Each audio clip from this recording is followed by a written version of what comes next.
Então, eu sou o pastor Anderson, pastor da Igreja Presbiteriana de Blumenau. Estamos iniciando mais uma live, Orai sem cessar. Nós vamos iniciar orando. Deus abençoe todos os irmãos e irmãs que estão presentes conosco nessa transmissão. Oremos. Senhor, nós agradecemos por este dia que o Senhor nos deu, pelo teu sustento, pelo alimento, pelo teu cuidado, ó Pai. Sabemos que se estamos em pé, se estamos aqui agora, é porque a tua providência tem nos alcançado. Pai, eu peço a tua bênção sobre cada irmão, cada irmã que está aqui conosco, aqueles que assistirão este vídeo depois, que o teu grande amor esteja com todos eles. Deus eterno, colocamos diante de ti esta situação global do coronavírus, essa dificuldade que ainda estamos enfrentando, e rogamos a tua misericórdia sobre todas as nações, em nome de Jesus. Amém. Seja muito bem-vindo, muito bem-vinda. Se é o pessoal falando aqui do chimarrão, hoje está propício para tomar um mate, né? Então, hoje, quando esfria, eu tiro do congelador a erva. Deus abençoe muito a vida de vocês. Então, nós vamos dar continuidade àquele estudo que nós iniciamos ontem sobre a Torre de Babel, que eu falei que a Torre de Babel não acabava ali. Aquela história de Deus confundir as línguas não fica por ali. Então, nós vamos hoje para Atos dos Apóstolos, capítulo 2, e vermos a conclusão dessa história. Atos dos Apóstolos, capítulo 2.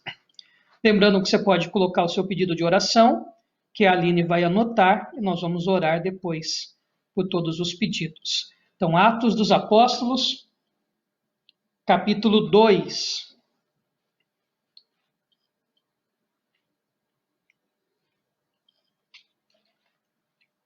Versículos de 1 até o 12. Atos, capítulo 2, de 1 a 12. Diz assim o texto: Quando chegou o dia de Pentecostes, todos os seguidores de Jesus estavam reunidos no mesmo lugar. De repente veio do céu um barulho que parecia o de um vento soprando muito forte, e esse barulho encheu toda a casa onde estavam sentados. Então todos viram umas coisas parecidas com chamas que se espalharam como línguas de fogo, e cada pessoa foi tocada por uma dessas línguas. Todos ficaram cheios do Espírito Santo e começaram a falar em outras línguas, de acordo com o poder que o Espírito dava a cada pessoa.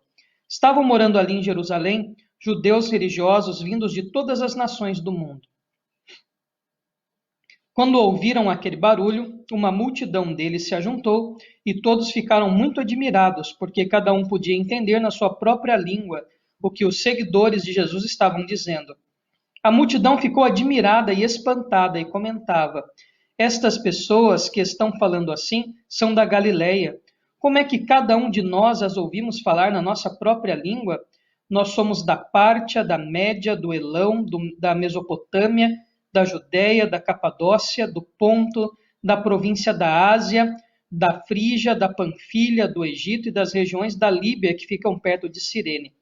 Alguns de nós são de Roma, uns são judeus e outros convertidos ao judaísmo, alguns são de Creta e outros da Arábia. E como é que todos estamos ouvindo essa gente falar em nossa própria língua a respeito das grandes coisas que Deus tem feito? Todos estavam admirados, sem saberem o que pensar, e perguntavam uns aos outros: o que será que isso quer dizer? Mas outros zombavam, dizendo: esse pessoal está bêbado. Bom, então vamos lá. O Pentecostes era uma festa judaica, a festa da colheita. Eles que celebravam esta festa como um momento de gratidão a Deus pelas colheitas, né? Essa festa também era chamada de festa das semanas, né? E era comemorada, eu não me lembro agora se 50 dias antes da Páscoa ou 50 dias depois da Páscoa, tá? Mas o termo Pentecostes tem a ver com essa ideia, né, de 50, de 50. Então, ou é 50 dias antes da Páscoa ou 50 dias depois. Depois eu verifico essa informação. Então, era uma festa agrária, né, uma festa de fundo de agricultura, e então eles se reuniam para celebrar as colheitas. também conhecido como festa da colheita, festa das semanas, etc. E aí, durante essa festa, vem o episódio importantíssimo, que é o cumprimento do que Cristo fala aos seus apóstolos, que derramaria sobre eles o Espírito Santo.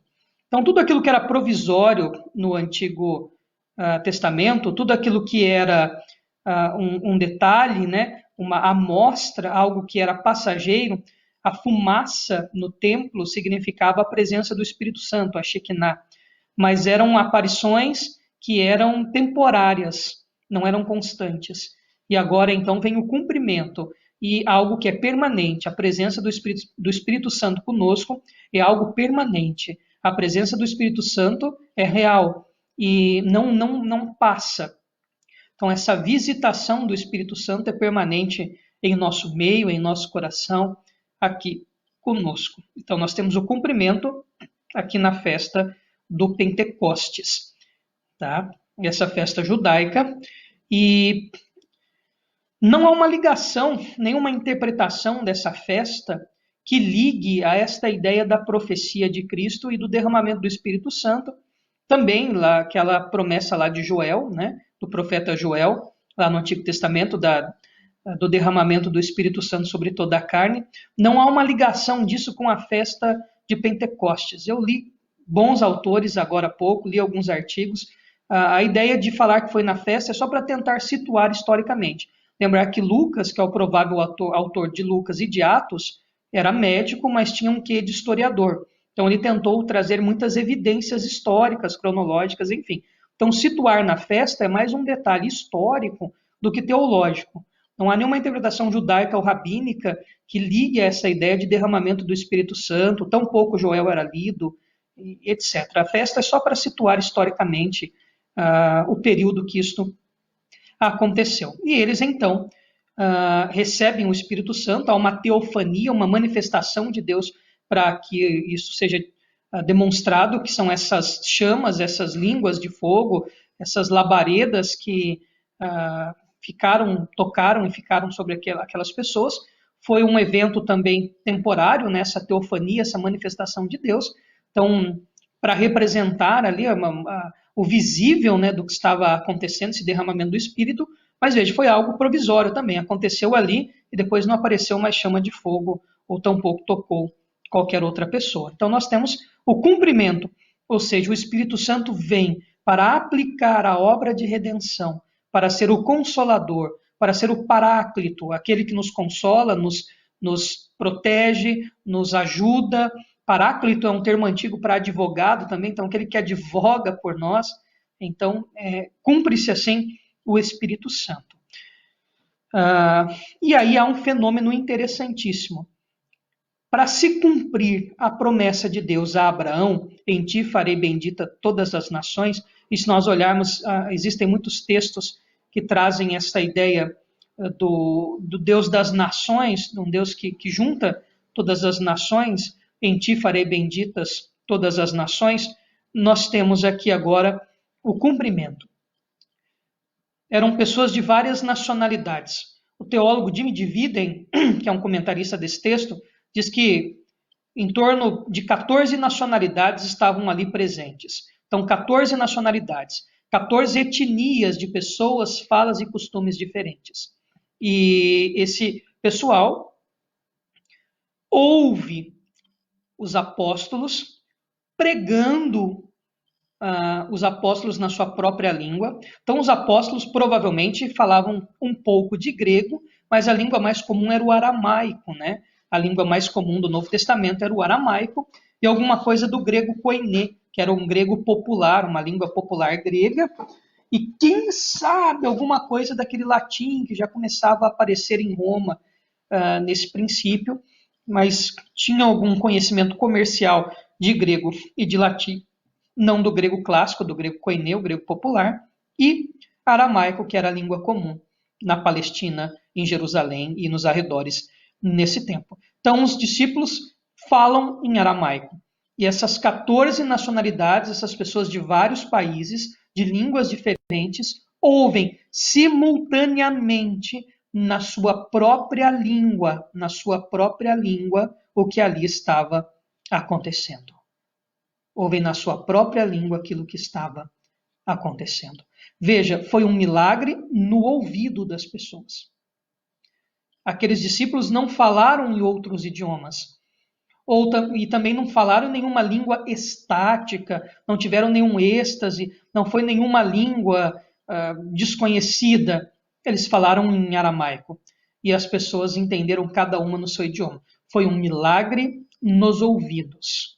Então, se no Antigo Testamento Deus vem e separa as línguas e isso divide as pessoas, desune as pessoas, a intervenção de Babel foi confundir as línguas para que o povo fosse disseminado sobre a face da terra, que fossem e se espalhassem. Agora, em Atos, nós temos o concerto de Babel.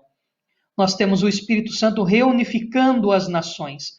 Então, o que foi feito em Babel é desfeito em Atos. É a universalidade do Evangelho. Não tem mais agora a preferência uma etnia. Agora o povo eleito não é mais o povo judeu. O povo eleito é o povo de Deus. Todos aqueles de qualquer nacionalidade que são chamados por Ele, que ouvem a sua voz. Então agora o que foi algo que separou, que desuniu no Antigo Testamento, a separação das línguas, a unificação em Atos dos Apóstolos, no capítulo 2. Eles ouvem cada um no seu próprio idioma.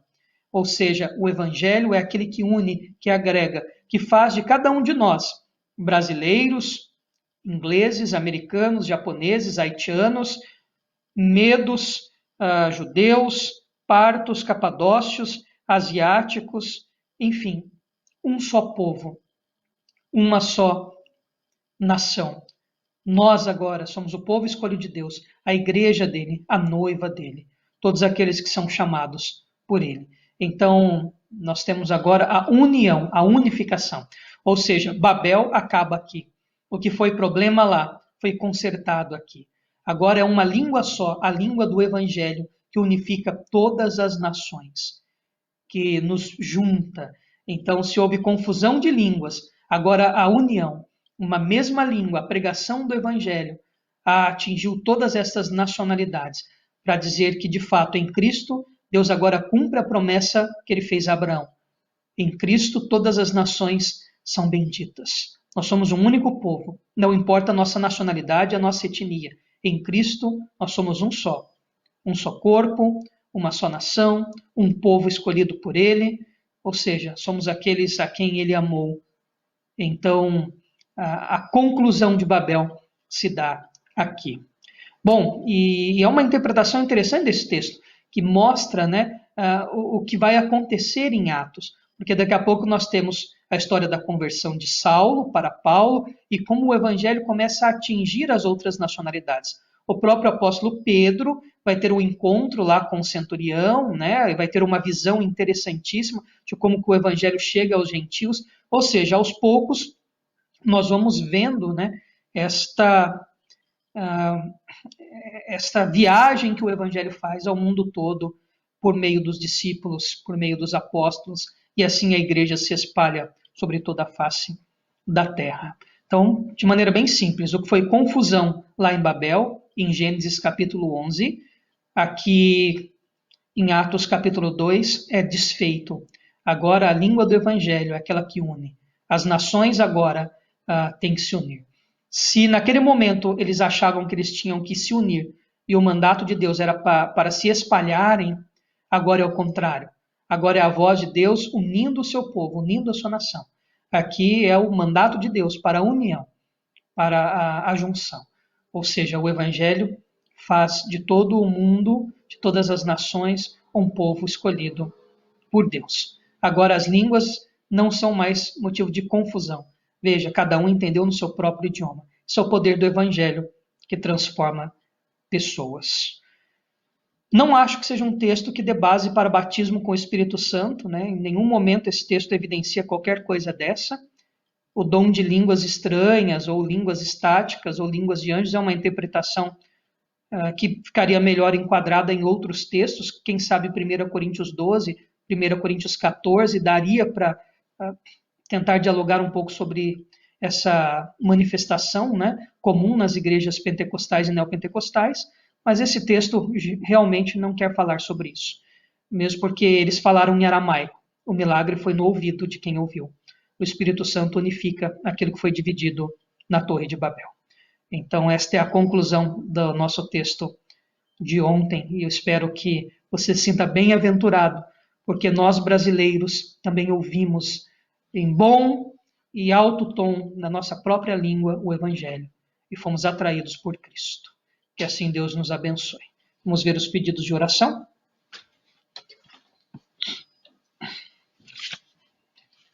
Então vamos lá.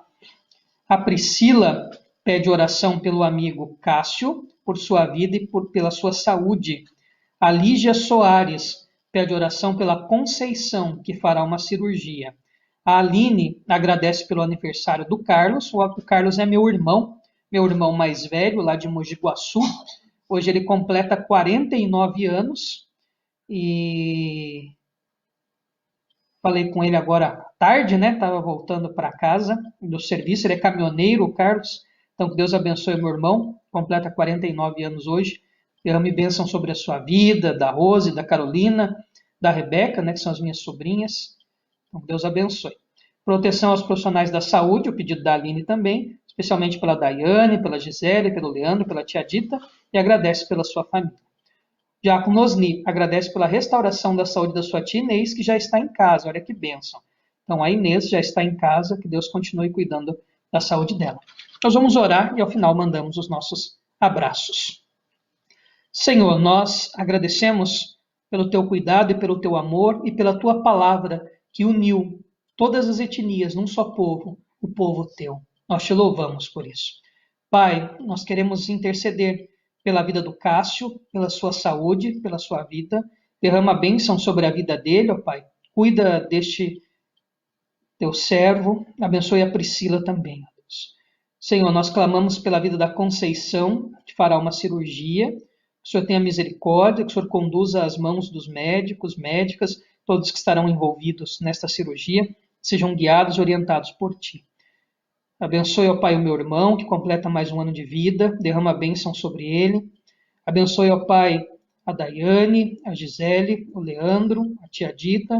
Abençoe toda a família da Aline, a minha família também. Deus. Guarda todos os profissionais da saúde, aqueles que estão na linha de frente deste problema, lutando contra o coronavírus. Todos, ó Pai, que são profissionais que não estão guardando a quarentena, estão lá na saúde, na segurança, no transporte, nos serviços essenciais, arriscando a sua vida. Que o Senhor os abençoe e os proteja nesse momento difícil. Agradecemos pela saúde da tia Inês. Ela já está em casa, Pai, e nós agradecemos pelo teu cuidado e teu amor demonstrado sobre a vida dela. Colocamos todas as pessoas que estão conosco nesta noite, rogando a tua bênção, o teu amor e a tua proteção. E livra-nos deste coronavírus, ó Pai. Mas seja feita a tua vontade, em nome de Jesus. Amém. Então vamos lá. Mandar um abraço muito especial. Deixa eu subir minha barrinha aqui também. Às vezes aparece alguém que não apareceu aqui. Então, para o Flávio, presbítero Flávio, a nossa irmã Fernanda. Deus abençoe muito a vida de vocês. O Fábio, a Ancenaide, a Sofia, a Rose Andrade, Antônia, Rosilda, Letícia e Ricardo, Duza Romeiro, Denise e Marília, Gisele, Leandro e Felipe, Homero e Ivone, Dirceu e Rosa, lá de Mogi Guaçu, Alice e Vitinho, né, minha sogra e meu sogro, Deus abençoe, lá de Mogi Guaçu também, Priscila, Fabrício e Laura, a tia Fio Chico, lá de Águas de Lindóia, Lígia Soares, Osni e Valéria, Osias Costa, a Ana Paula, a dona Zenil Seudino, lá de Xanxerê, a tia Clareia e o tio Zé e a Solange Campos, lá de Mogi Guaçu, nossa irmã Elivânia, o seu Elias e a dona Iraci Delgado, lá de Xanxerê. Que Deus abençoe muito a vida de vocês. Então vamos ver se apareceu alguém aqui. Tem muitos nomes que não aparecem, tá? Ainda mais o Facebook novo. Então, Fábia.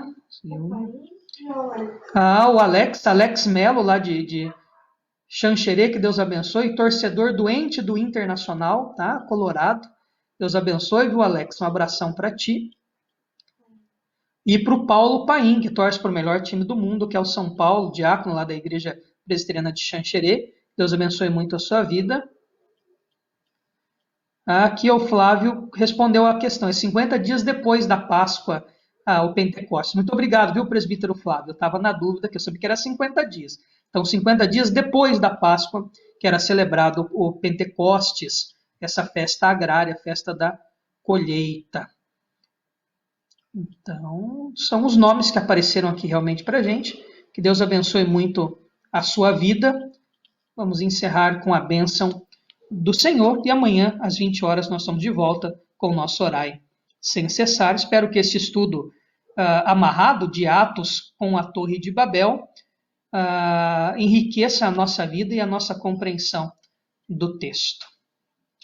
Irmãos e irmãs, que a graça do nosso Senhor e Salvador Jesus Cristo, o amor, a bênção de Deus, o Eterno Pai, a comunhão e a consolação do Santo Espírito esteja com todo o povo de Deus aqui presente, espalhado sobre a face da terra, para todos sempre. Amém. Então, Deus abençoe muito a sua vida. Até amanhã.